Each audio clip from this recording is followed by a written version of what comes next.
Hello, and welcome to today's episode. I'm Sarah, and I'm joined by Sean. Hi, I'm Sean.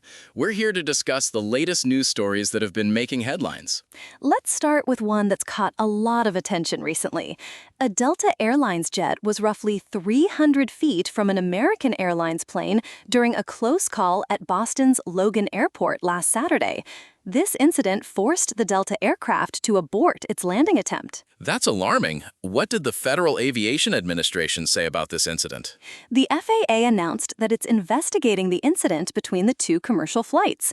The details are still coming in, but it's clear that this was a serious close call. How did this close call happen? Was there any specific reason mentioned in the reports? According to the reports, the exact cause is still under investigation.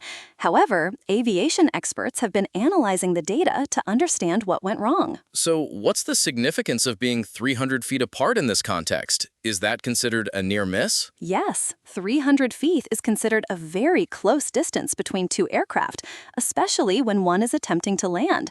It's a serious situation that warrants thorough investigation. I see. Have there been any updates on the investigation since it began? The FAA is still gathering information and hasn't released any final conclusions yet, but this incident is being taken very seriously. That actually ties into our next story, which is quite different but equally concerning. The USDA has reported new detections of the flesh-eating screwworm in Texas. Right. The number of cases has risen to 15 after new detections were confirmed in lamb and calves. The USDA is working closely with state partners to eradicate the screwworms. What exactly is the New World screwworm, and why is it such a threat? The New World screwworm is a parasitic fly that can infest animals, causing severe damage. It's a significant threat because it can lead to serious health issues in livestock. What measures is the USDA taking to address this issue? The USDA has already taken action and plans to start sterile fly dispersal flights as part of its eradication efforts. They're working aggressively to contain the situation. That's reassuring. How long have these efforts been ongoing, and what's the expected outcome? The efforts began shortly after the first case was reported, and the goal is to completely eradicate the screwworms. The USDA is working closely with local authorities to achieve this. Moving on to our next story, Chinese authorities have launched an investigation into potential chemical risks in infant diapers. What prompted this investigation? Were there specific reports or complaints? Local media reports indicated that a rash-causing irritant had been found in diapers from several brands, including Huggies. This prompted the authorities to take action. That's concerning for parents.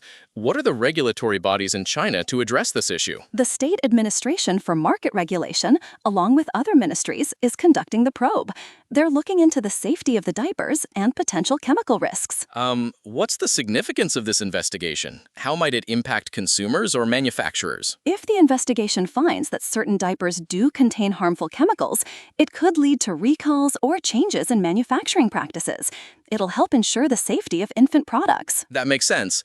Have there been any similar investigations in the past regarding infant products? Yes, there have been instances where regulatory bodies have investigated and taken action against unsafe infant products.